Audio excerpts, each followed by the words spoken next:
excited to have you here. I'm excited to hear your thoughts about the game at the end of it as well. Okay. Um, so, just following a counterclockwise rotation, Kelsa. Hi. Did I remember to unmute myself? I did. Awesome. That was gonna be Woo! terrible. I'm Kelsa. I love playing games. I love playing role-playing games, and I love playing storytelling games. And I enjoy playing with these fine folks. Eric, I appreciate that you have invited me back multiple times. And I'm really excited to play Fall of Magic because it looks super duper awesome. I have a copy coming to me in the mail, like the physical one with like the map and everything. I'm super excited. So, this is gonna be fun. This is gonna be a lot of fun. Yeah, awesome. I'm really excited to see your take on this game. And then last but not least, Robert. Hey, I'm Robert, Demosthenes on Twitter and Twitch and everywhere. I play role-playing games and attempt to make them. And I'm also very excited to be back on Once Upon a Game. And I'm very excited to play Fall of Magic for the second time. I want to get another look at it. Oh, definitely. Yeah, no, I'm excited to have you back as well. Um, so, Fall of Magic has sort of a all cooperative type game instead of a particular game with a GM. And this game in particular has some instructions that it wants us to read together, rotating the players who are speaking. Um, so, before we begin, there are some things that we should all understand as players. Pass the digital book around and read each of these out loud, and then afterwards make space to see if there's anything we should discuss or clarify. So, Robert. All right. So it's like a conversation. A good game session should give you the feeling of excitement and connection like a good conversation. And all of those same rules about being a good conversationalist apply. Listen, ask questions, bear witness to the things that inspire your fellow players, and let us know what inspires you. Thank you. That makes it me, I suppose. Think small. When it's time to make something up, think small and don't plan too far ahead. Let the story be a wondrous beast that we chase but never capture. Ask questions with no clear answer. Raise conflicts with no ready solution. By letting go, the story we find together will be more profound than any you might have planned alone. Awesome. And guess that leaves me. Social fantasy. Fall of Magic is social because play centers around characters, relationships, and exploration of culture. It is a fantasy because things are possible that are not possible in our daily lives. This world will come to life if we treat the characters like they were alive. Make them diverse, add Nuanced. nuanced, thank you, and sometimes contradictory. Use the space of reimagine and explore without the restrictions and stereotypes around race, class, and gender that we experience outside of the game. Awesome.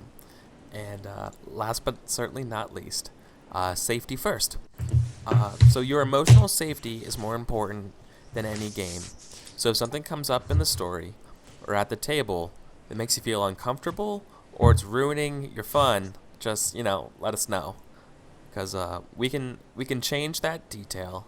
We can fade to black, or even take a break. It's no big deal. Whatever's needed. So likewise, just check in with the fellow players. If you have a potentially possible element of the game that might be difficult or triggering. So, do we all agree? We're Yeah. all on board with that? Yeah. Before we go forward? I think that's very important. Yeah. Cool. So now we can do the setup for the game. Doo-doo. I just realized that 2 of the light bulbs in my chandelier are out, which is why it's darker than it normally is. Oh. Okay. So, the skull should be visible.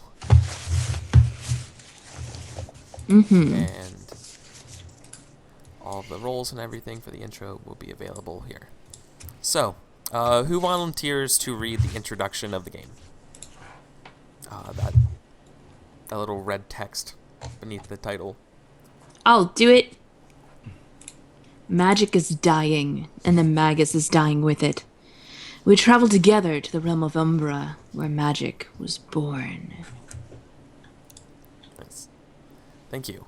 So now, each of us, we're going to go ahead and pick a name. I was very fond of Justice, unless anyone was interested in that. No. You can have Justice. Yeah. I like River. Okay. So we have Justice, River, I think I'm gonna go with Harp. Harp. All right. I think I'm gonna be Caspian. So, great. So, Justice, River, Harp, and Caspian. The next thing we do is choose our name, or sorry, our title. So those are the 5 towns or areas we can be from, and then one of those titles is the one that we're going to decide on. So I already decided this about an hour ago when I was reviewing all of the choices. Oh. I would like to be a golem of Ravenhall. Okay. Okay.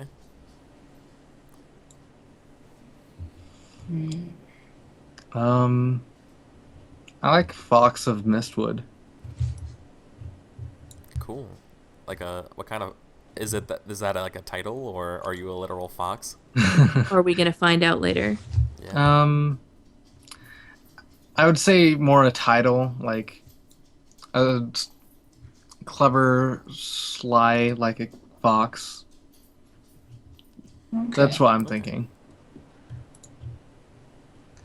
I think I'm gonna go with Fugitive of Stormguard. Ooh, I like it. All right. I think I'm gonna be a merchant of Estalia.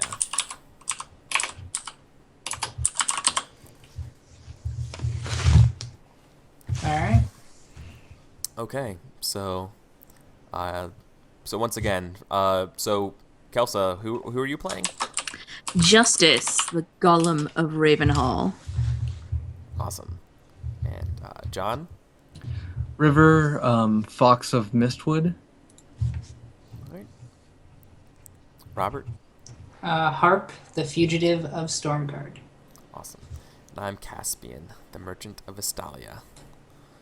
Okay, so we're going to begin by choosing a token. There'll be one for each of us, and that's like the front and the back sides of the coin. Okay. The cool thing is because this is a digital version, someone could be the front of a coin and someone else could be the back of the same coin. Yeah. I'd like the river. Okay.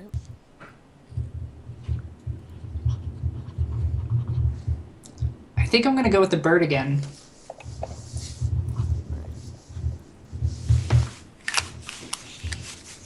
All right. You got that one. I think I'm gonna be the broken sword. Okay.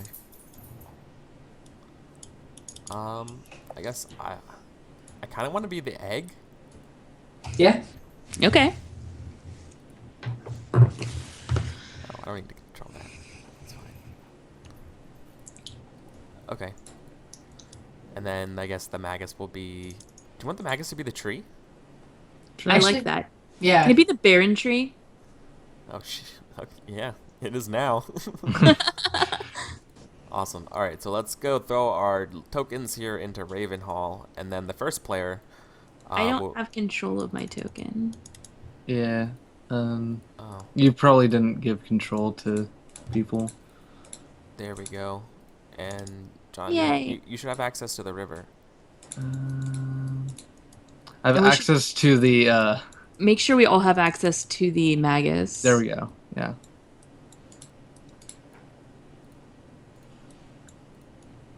Yes. Done. Okay. Awesome. Thank you. So now we are ready.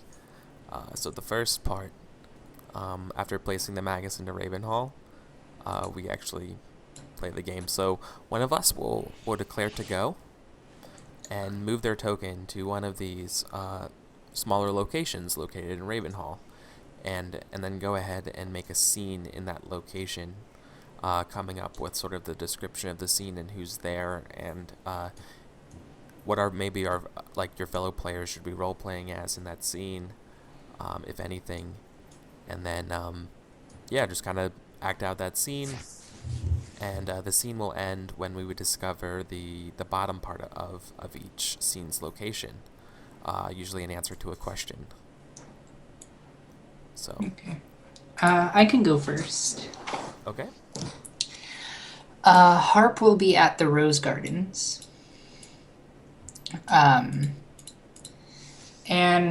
Harp is a kind of lithe human male with, I think, about shoulder length and like kind of raggedy black hair.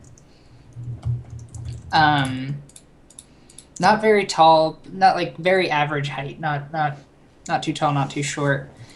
And you kind of see him just in these rose gardens, and you see, like, as he's kind of walking by all of these planters just full of these beautiful flowers, it kind of brings him back to the Castle Stormguard, and where he was just like a very small child, like probably around the age of 5 or 6. And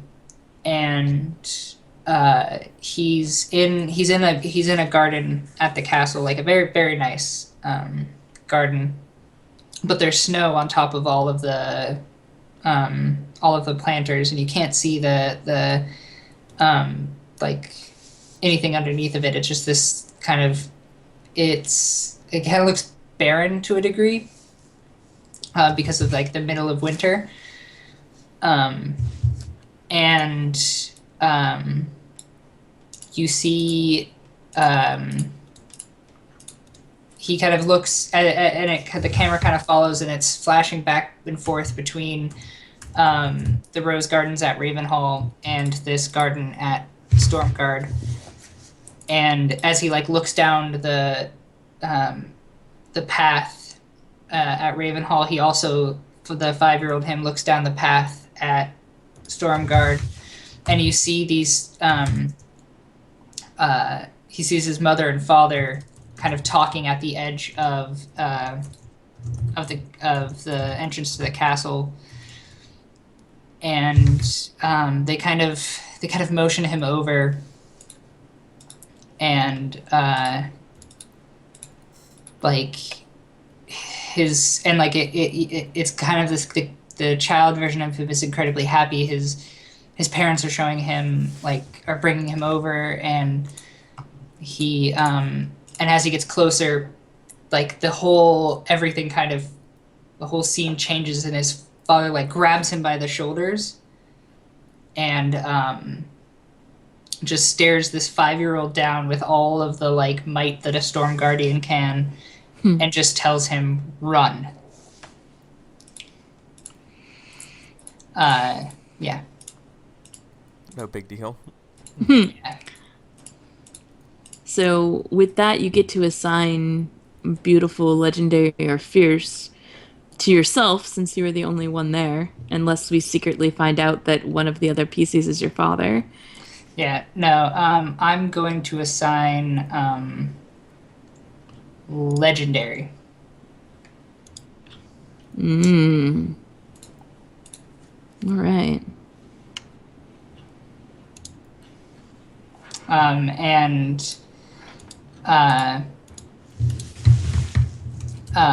you see, and as his father pushes him away, you see that his mother is like in almost tears, holding this like slip of paper that says the that says the lottery on it, and says your son has chosen or has been chosen to be the fugitive. Oh no. Whoa. That's that's an interesting quip. Okay. Okay. Interesting. Anyone else feel strongly compelled to make a scene? I Like in have order? I have an idea of what I'd want for Okay. mine. I'm gonna go to the bridge. And actually, I am originally a fox, and just a normal fox walking across this bridge, and just a normal day. I'd say midwinter. And I look at the river from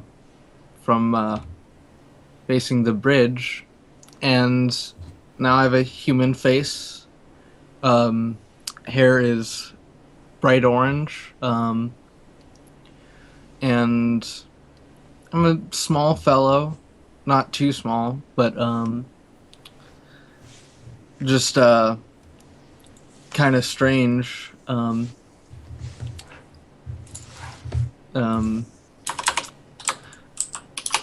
And I guess he River could understand humans and speak the language for some odd reason after turning into a human. Mm-hmm. Yeah. I think that's what I wanted to say about that. Great. Yeah. I have a scene, Kelsa, if you want. Go for it. I kind of wanted to go last. Okay. I too will be doing the bridge. So we go to a scene of maybe like a decade ago, and we are in the summer of Ravenhall, and outside of Ravenhall, there's probably like a nice little marketplace and stuff like that. And getting there and getting out of that little town during like market day is so frustrating because the roads are always clogged. And you see a young, like sort of like very Venetian or like very like Italian kind of looking guy, like dark black hair, Mediterranean features, and he's sort of like wearing very like posh garments. And like you see this cart going coming up to this bridge, and it's a one-way bridge, and this guy is super frustrated. He's like, I gotta get into town, and then a horse. Maybe he's so caught up in his own head that he doesn't see a horse coming the other way across the bridge, and it basically frightens his horse, and sort of the cart starts toppling into the bridge. Dispilling a lot of its magical components and stuff into the water, as well as like his just regular trade wares, and he gets super frustrated, and like goes and quickly rushes down to the bank of the river and tries to pull out his stuff, and he finds a like the sign of his merchant business, Caspian's trading company, and it's submerged underwater. And when he like picks it up, it makes it it's like damp, and all of the oils kind of run, especially around his face, giving him this sort of drained, ghoulish appearance. Ooh. So all that set up just for that.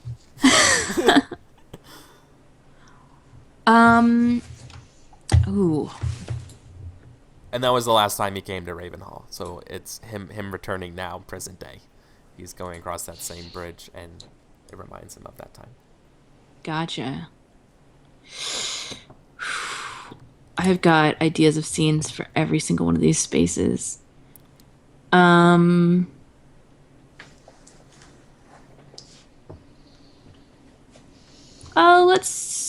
I'd like to interact with everyone.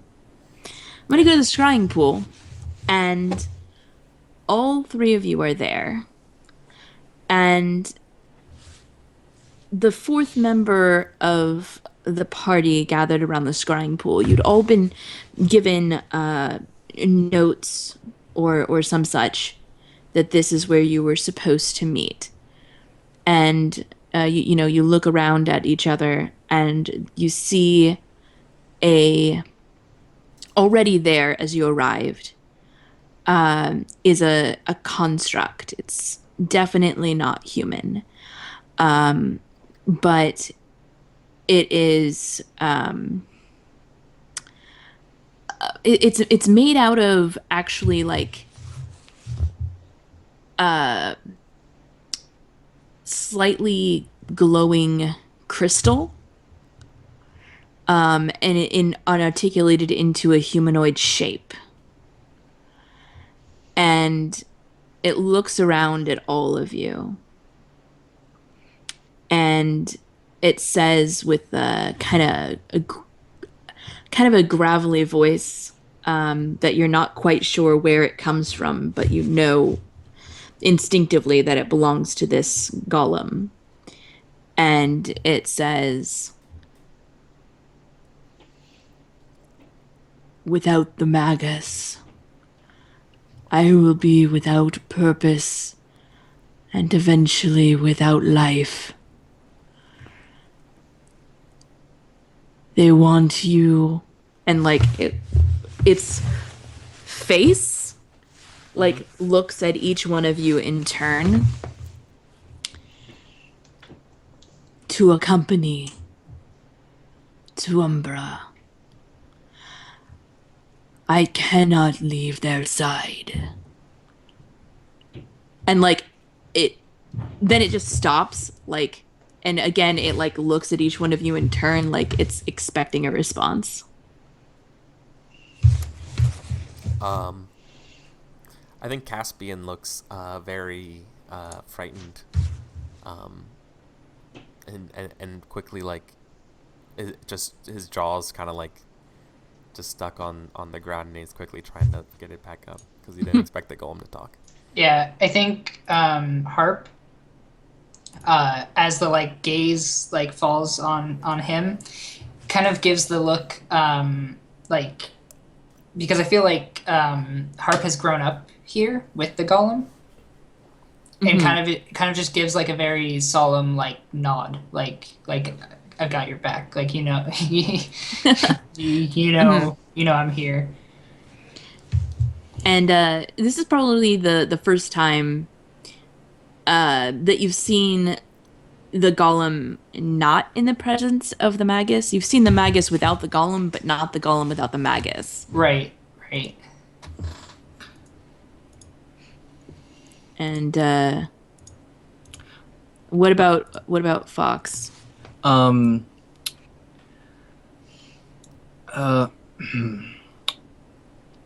Well, I'm afraid I might turn back into a fox if all the magic goes.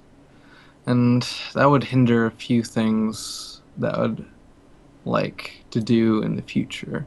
So, planning to accompany him, to where he needs to go, that's where I plan to go as well.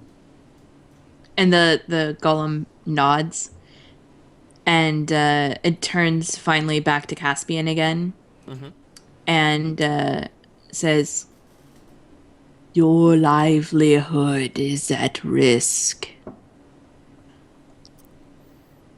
I think Caspian very stoically stands up tall and is like, well, yes, I know, that's why I'm here. Like, And then it nods one more time and says, "Very well, then." And that's the end of the scene, pretty much. All right. cool. Anybody want to do another scene, or perhaps control the Magus and send him to the Oak Hills? I will send him to the Oak Hills. Okay. Unless anyone has a scene they want to do specifically. Now, I'd be willing to do a scene at any of these places, but no, I'm good to move on. Okay. So yeah, the Magus. So we travel. Describe the Magus. Yeah. So so we're traveling in kind of like a very simple wagon, and as we're going, we've left Ravenhall now, and we're getting to the rolling hills of Oak, and where we see these, the trees are just starting to turn color, but it has that there's a warm breeze in the air, and sitting at the front of the wagon, leading it, is the Magus, who is wearing, like, he's got I want to say, what's the big poofy arm, like that kind of the blouses that they would wear in like medieval times. You know, he's got this, with the big puffy cut arms kind of thing. The like, very Shakespearean. Yeah, Shakespearean kind of dress, and like very, very bright colors, like, and he's got this. He's kind of got like a scruffy beard, but like in that kind of, like, not, it doesn't look like messy. It kind of has that charm to it. And he's wearing like this kind of wide brimmed but almost kind of pointed hat has this super long feather coming out of it. And he not like, he doesn't look as old as he should be. Like, you know that the Magus is incredibly, incredibly old, but like he looks like a 40-year-old guy. But yeah, and he's all smiles kind of on the way to Oak Hills, and talking about like the travels he's had, and he points to like, oh, I love it when the trees do that, and yeah. Yeah.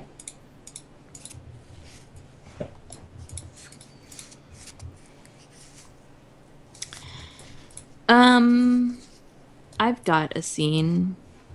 It's kind of sad. Oh. Harper's Road, Who You Left Behind. So we're traveling along the road, and I think that Justice has kind of been scouting ahead, and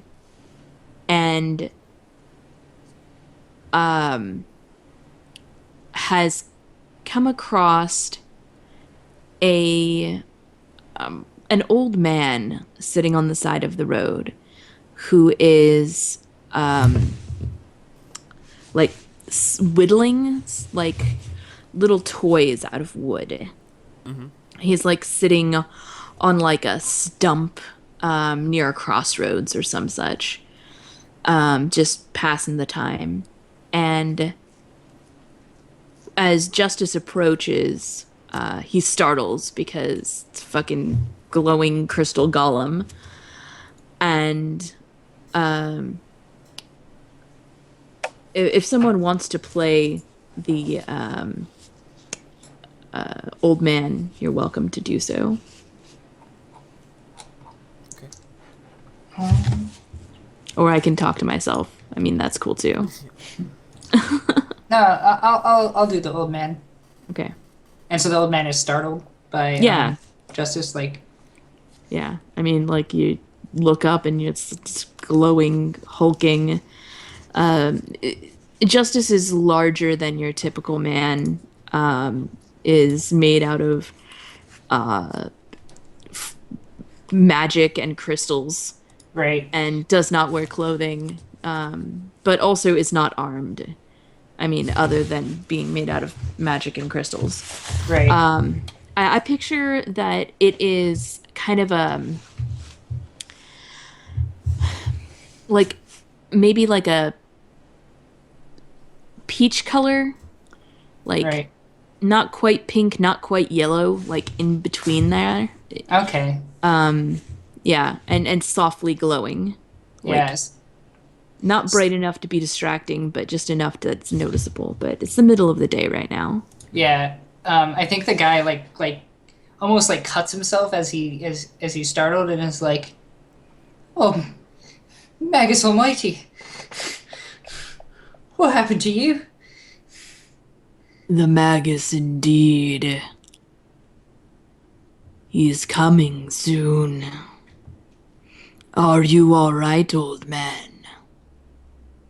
I was doing just fine by myself till a big fucking creature showed up. I am Justice. Sure you are. You do a lot of justice with yourself. And it kind of cocks its head to the side, like trying to figure out what he meant by that, but like not quite Yeah. getting it. Right. And so he kind of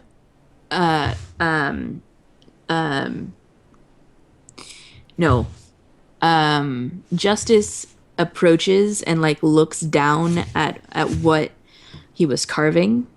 Mm-hmm. And then has like, and what do you think he was carving? Like, I think he was probably carving like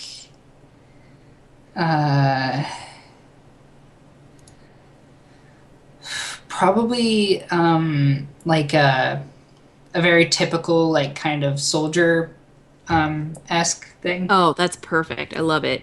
So like Justice looks down at the typical soldier-esque thing, and then has like a short series, like a short like flashback that leads to another flashback. Mm-hmm. As we see like the toy in the man's hand, and then we see another very similar toy, but like painted, being set into a line of other very similar toys by a small child while Justice looks on. Mm-hmm. And then immediately after that, we flash to like a line of golems, and Justice stepping out of that line and turning around and looking at the rest of the golems that are all dull gray and deactivated. And then we snap back to the present, and it looks one more time at the old man and like says, "If you need assistance, the Magus will be here soon." And then like turns around to meet up with the rest of the party on the road. All right. Yeah, I don't think that. I think the guy's just kind of like I hope this thing doesn't kill me. Like he doesn't like respond to it. Yeah. Hey, LCT. LCT. So, I'm kind of getting the you know that the movie the End of Tomorrow. Yeah. Yeah. What do you call the robot from it? I didn't actually see that movie. Um, or is it the day the Earth stood still? Is that the name of it? Yeah. The day there stood still. Yeah, that I forget the name of the robot of that. But I'm getting that feeling, that vibe. So, um, Gort. thank you. Yeah, it has an awful name. Justice is a much better name. I have a quick little vignette I want to do Do Okay. it. for my morning ritual. Mm. This is I love that prompt. That's awesome. Oh, Klaatu. Yeah. That's it. It's not Gork. It's not Gort. No, it's What did Klaatu. It's a 1,000,000% Klaatu. So, anyways, I still haven't seen the nothing movie. to do with Caspian. So, Caspian, we have a flashback of what looks like fantasy Estalia, which in my mind looks a lot like Venice or like Rome. Cool. And you see it's nighttime and we're inside of like a humble like townhouse or something in a city, and you see like a couple like cribs nearby, and like the house is just very messy and cramped, and there's clearly some sort of like inaudible but very strong argument going on between husband and wife, and Caspian storms out and goes to like a bar, and he's like been drinking and like near blackout, and there's like this black bottle of some sort of alcohol, and now he wakes up, and he in the morning, and he opens his bag and he's looking at the bottle, and it's the same type of bottle he was getting drunk at back home, and takes a swig of it and puts the cork back in it and puts it back in his bag. Your morning ritual is drinking. He's brushing his teeth with a bottle of Jack.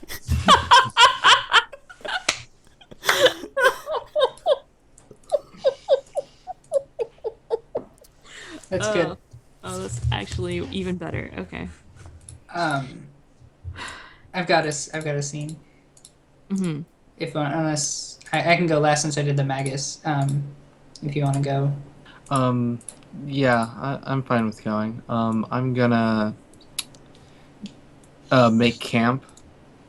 So it's almost gonna turn dark in these mountain. It's a mountainous forest area, and woods all around. We got only like one path to Barley Town, and we need to make camp, but we don't have like any firewood to start a fire, and it looks like it rained recently, so all the like wood outside would be wet and not dry enough to start a fire. So River gets some like branches off of a nearby tree and starts like rolling it in dirt to start drying it off, and waits until all the like dirt has absorbed the water and starts brushing off the dirt and starts making a campfire with that wood.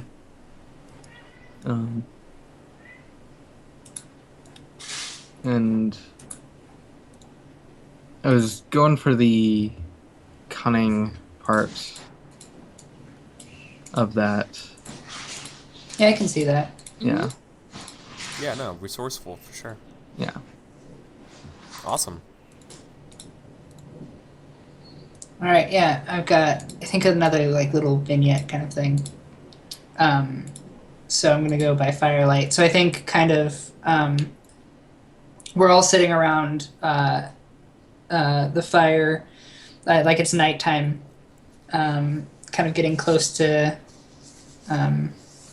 when we will sleep, and I think like everyone might be, or I don't know if everyone's talking, but if any discussion that's going on, the scene kind of looks at Harp, and he's kind of just like he's kind of got his eyes in the fire, and I think this is the first time in the story that you see Harp's eyes, and they're like his iris is just as black as his pupil.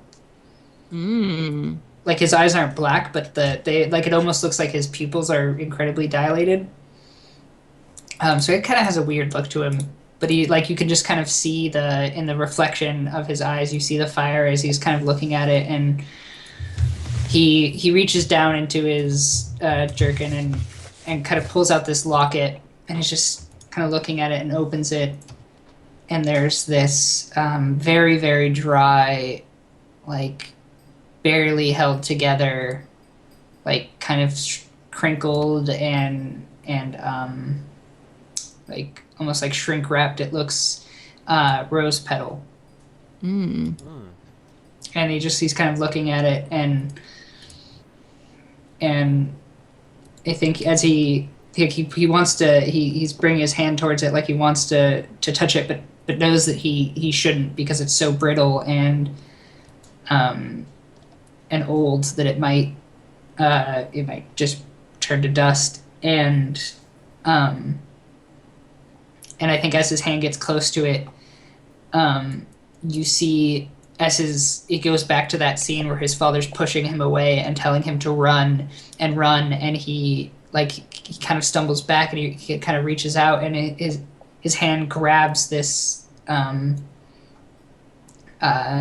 this rose stem, and like the barbs kind of stick into his hand, and he like instinctively just rips it away, and in his hand he's got like the last rose petal like that is held on since the like it was the last rose petal to fall in the winter. And he's got that, and then you just see him run off. Cool.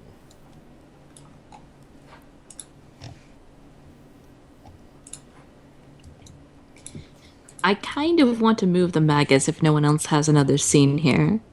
I'm good. Yeah, I'm good too. Yeah, same. Boop. Okay, the hospitality of the Barley Lord. So as we're all approaching in the wagon, into Barley Town, there's no fanfare. There's no anything. The town is just going about its business as normal. The Magus sighs heavily to himself as he realizes that no one is welcoming them, the procession. There's a few strange looks that get shot at Justice, and but that's really the extent of anyone paying attention to this group of travelers. And the wagon trundles on and makes it up to the top of the hill where the Barley Lord lives. And the doors, there's like a gate, and the doors to the gate are closed. And the Magus steps down from the cramped wagon and knocks on the door to the gate, and there's no answer. And so he thinks for a moment and then casts a small spell to unlock the gate, and it swings open. And he pops back into the cart and goes on into the estate. And as he, when you reach the manor house door, he walks inside as if he owns the place and calls out, "Barley Lord, your hospitality is lacking." At which point, all of the servants recognize it's the Magus and start scrambling to prepare. And we cut to the Barley Lord sitting in his office or study and hearing everything. And he is a grotesquely fat man who is bedecked in a ridiculous amount of finery, and he's one of those people with rings on every single finger, and including his thumbs, and it's just disgusting. And he's probably about 50. His hairline has receded and is kind of graying, and he looks outside and sees the cart, and he curses, and then he sees Justice and he curses again, and he scrambles to get downstairs to greet the Magus. And he says when he finally makes it downstairs, he bows as much as he can given his girth in front of the Magus and says, I'm so sorry, Magus. We were not expecting you so soon." And the Magus looks at him and says, "You lie. You did not want me here." At which point he blushes very red because he didn't know that the Magus could detect the truth or read his mind, or however he found that out. And the Magus kind of waves him away and says, "No matter now. We shan't be here long." And then waves to the rest of the party to start setting up inside the Barley Lord's manor house for the stay. And that's the scene. I like it. I also like imagining the Magus I described being that serious. Well, this is him becoming serious, Right, because of the way the Barley Lord was Right. acting. Yeah, I just like the image in my head of the guy with the Dark, pointy. yeah. No, yeah, Dark Emperor. he's got this ridiculous hat, but it's the whole thing, but it's it was gonna be fine, everything was gonna be great, and then the Barley Lord was kind of a jerk, and so he's all right, I have to put on my serious pants. Yeah. I like it though. I really like that guy is just no, I'm the Magus. Do you not realize? Do you not? Yeah, totally. But the part of the thing is he doesn't look really impressive, and that's why. Yeah. I really like it. Mm-hmm. All right, sorry. That's Magus. So who wants to go to Barleytown? Do we want to take our first break? Yeah, that's probably a good time. So Okay. it's 9:59. We're gonna go on our first break. Thanks for tuning in. We'll be back in about 5 minutes. So I'll see you guys.